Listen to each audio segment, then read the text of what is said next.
Welcome to another episode of Marketing School. I'm Eric Su.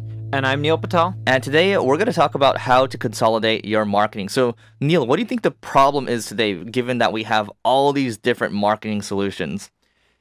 It's just overwhelming.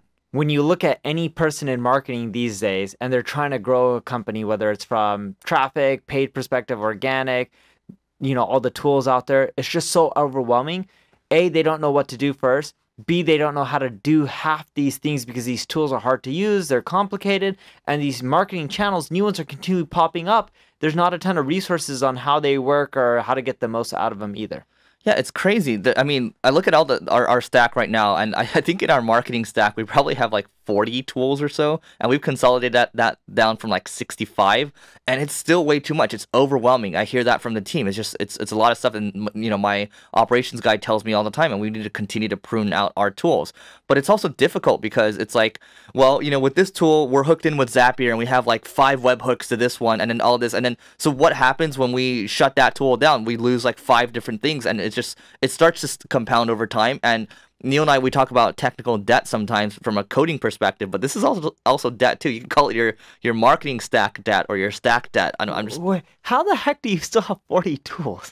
Because we're like, we need this. No. What are some of them that you need that are like really random? So we shut down Meet Edgar, right? The one that keeps repeating social posts. It doesn't get you much traffic. It doesn't. And then all of a sudden, it just like yesterday, I was like, dude, how are we getting billed again? And it's like someone from my team's like, oh yeah, we want to test it again.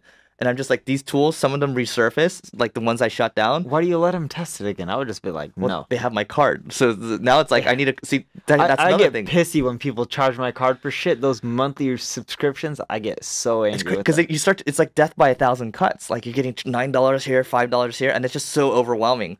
But okay, what's another random tool that you guys still use that pay for? I don't know how, I believe that you're at 40. Don't get me wrong. I'm not doubting that. Yeah. I'm just like, what does your team really need that's growing traffic? Yeah, what else are we paying for it? We have like this, there's another tool that popped up. It was like this link cloaking tool for like $10 a month. I'm like, yeah, we don't need that.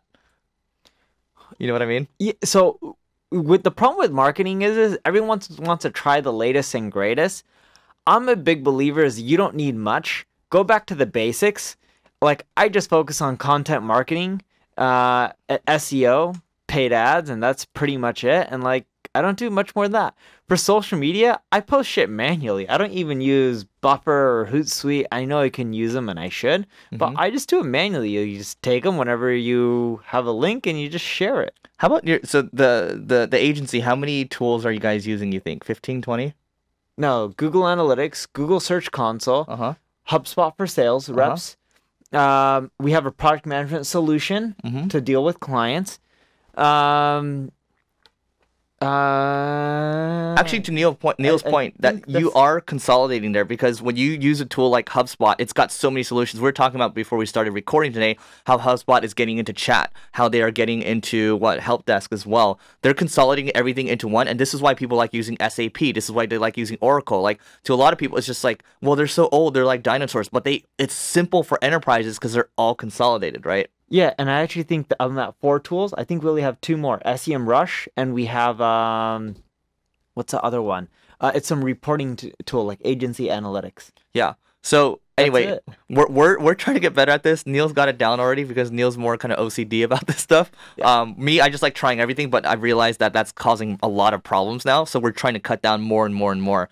But no, think about it this way. When your team starts trying all this stuff, they're wasting time instead of focusing on the basics that they know that work. And then you'll start seeing a lot of inefficiencies. If you cut it off, you'll get more for your money.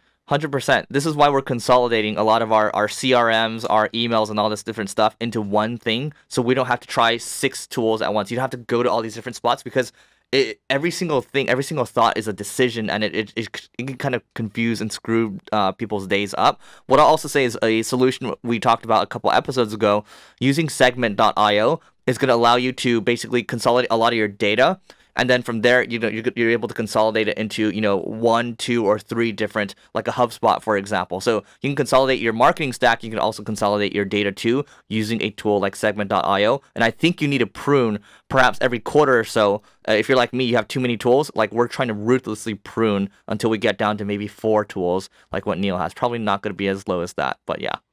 Just think of one thing. Whenever you have a lot of shit that your team is doing, look at what's driving results. And even if people are like, oh, this is really cool, it drives 1%, cut it off.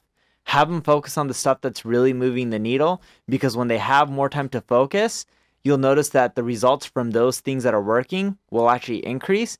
And I'd rather have my guys twiddle their thumbs than focusing on stuff that's going to move the needle by maybe 1%.